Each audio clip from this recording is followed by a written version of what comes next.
Welcome to another episode of Dear Katie, where I answer your social media questions.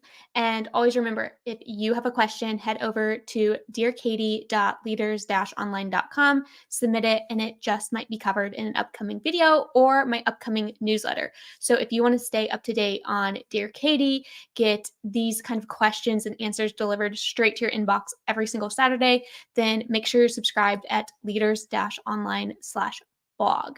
And this week we have a really awesome question. So it was, I have worked from home the past few years. This year I thought about attending AICPA Engage. When it came down to it, I didn't go. I felt like I'd be awkward and would not know a lot of people there. I want to break free of these thoughts holding me back. I know you typically talk about social media and networking online, but do you have any tips for networking in person? I wanted to address this question because I think a lot of people feel this way. And there is a big overlap between social media and making your in person networking events as successful as possible. So, I want to share my process with you, and it involves certain things I do before networking events, while I'm at the networking event, and then after the networking event to make them as successful as possible. But before I do that, I want to hear from you. Are there any things that you do prior to networking events, or maybe at networking events, or even after networking events that you find are really key to success? I'd love for you to drop them in the comments because I'm always looking to learn and improve my networking skills as well. And hopefully, they can not just help me, but also help others watching this video or tuning in to the live stream as well. So let me know. Give me your best networking tips in the comments. So, my process over the years, I've attended quite a few networking events and I've tried different things, some that have been really successful, some that maybe haven't been as successful. But I really nailed down a process and it works really well for me. So, hopefully, it can help you, or at least a piece of it can help you. And it starts before the networking event. So, before any sort of networking event I go to, I try to find out who's going to be there. So, if you're attending, say, a conference, I'll scan through the vendors and the speakers. I will ask different people that I know, hey, are you attending? And once I've scanned through this list and figured out to my best of my ability who's attending, I create a list of people that I want to meet up with. And I segment that list based upon, okay, do I want to just simply say hello to them and make sure that I have a 5-minute conversation, or are they someone that I really want to sit down and have a coffee with or go to lunch with? And so I put this list together well ahead of time. And then, based upon the people on that list, I start reaching out to them. So, for example, I went to the Habu conference in August and I really wanted to meet Nick Sinclair. If you haven't heard of Nick, or TOA, they're an awesome outsourced agency. So definitely go check out Nick. But I really wanted to meet him. And so I reached out to him ahead of time and I let him know that I was attending Habu. And I said that I was looking forward to hearing his speech on solving the talent crisis. Because, like I said, I like to scan through the list of vendors and speakers. And then, as a result of that message, we actually set up time to grab coffee while I was at the event.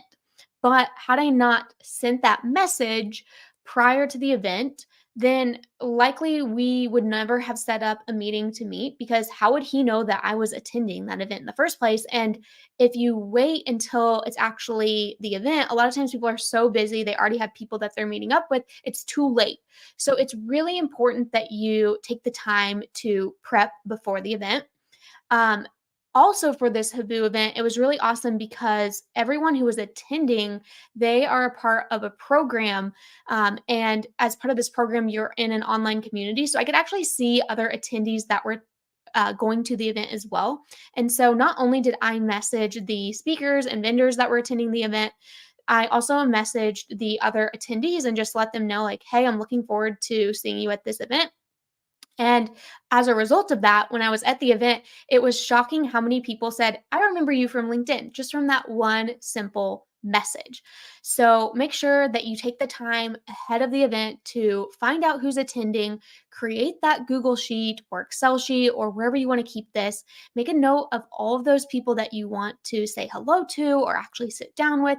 Reach out to them ahead of time, and that goes a long way in helping make sure that you get the most out of the event while you're there. Okay, so we've talked about prepping before the event. Now we're actually going to talk about what to do at the event. So the first thing I would do is review that sheet. Review that sheet because you might think, okay, I'm going to have no problem remembering the 5 to 10 people that I really want to meet with, but you'd be surprised. You're busy, other people are busy, so review it. And I also recommend, as part of setting that up, for anyone that you said, hey, let's grab coffee at this time on this day, if you can, go ahead and get their phone number so that you can just shoot them a text the morning of to make sure that that time and place still works for them. Another thing you want to consider is how you're going to get people's contact information at the event. So I do keep business cards with me. I know that business cards to some may be outdated, but depending upon who you're networking with, that may be what they're most comfortable with. That being said, I always try to share my Apple contact card with people when possible, because if you are able to share that and immediately get their contact information as well, now you have their phone number, now you have their email, and you can make sure that you aren't leaving it in their hands to reach out to you. So my preference is find a way to get other people's contact information so that you are in charge of that follow up after the event and not subjecting yourself to them misplacing your business card or just forgetting about your meeting, your contact. Don't subject yourself to that if it's not necessary. Something else I've never seen someone talk about to do while at these networking events or conferences is to wear something memorable. So you could wear like a cool hat or a unique necklace or fun shoes, or like Laura Lynn at AICP Engage, she wore a hot pink blazer. Those kind of things make you stand out and really memorable. Further, if someone's looking for you in a crowd and you can say like, "Hey, I'm in the hot pink blazer," it's really easy for them to find you. Whenever I went to Engage, I was wearing one day some hot pink and blue pants, and there was someone who we had planned to meet up during the gathering in the expo hall, which there are so many people there. And I was able to say, hey, I'm going to be at this part of the expo hall, and I'm in hot pink and blue pants. You should be able to find me. And they could easily find me. So wear something that is unique. People can easily find you. And then also it's easy for people to remember you as well if you are that person with the cool hat or, the cool shoes. So think about standing out that way. Some other ways, if this person, they mentioned that they feel kind of awkward going to these events and not knowing anyone, I would encourage you just to have a few conversation starters that you walk into the event with. So something as simple as asking if they've attended this event before. You could ask them who they came to the event with, if they could introduce you to them. There's a lot of questions that you can ask to just get a conversation rolling that can help you feel more comfortable and make conversations flow with ease. Now, as part of this, make sure you have your elevator pitch buttoned up, because if someone asks you, what do? You want to be able to answer that confidently and easily as well. But between your elevator pitch and having a few conversation starters already in your back pocket, you should be good to go. Now, one other thing I recommend for while you're at the event is to really step outside your comfort zone and sit with new people. A lot of times, events will have a time that you can sit down and have lunch, or maybe they're having a cocktail hour. Go and sit and stand at tables with new people. If you are attending with friendlies, do it as well. So this is your time to branch out, get outside your comfort zone. People are there to meet and network with other people. So be that person. Be the person to ask the first question, break the ice. Everyone's wanting the ice broken. So you might as well be the one to step up to do that. And having those conversation starters handy will help you, in fact, break the ice and do that. So now we've talked about a few things: what to do before the event, what to do while at the event. And now I want to talk about what to do after the event. So we just had an awesome event. We got a lot of contacts. We have contact information on our side because we took the advice that I've given here to share your Apple Card and get their Apple Card as well, or their contact information as well. So, what do we do next?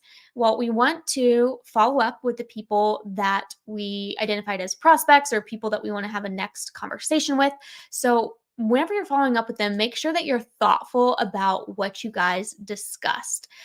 So maybe you both discussed that you need new reporting software. And so when you follow up, you could say, hey, I just, demoed this reporting software, give some of your thoughts on it.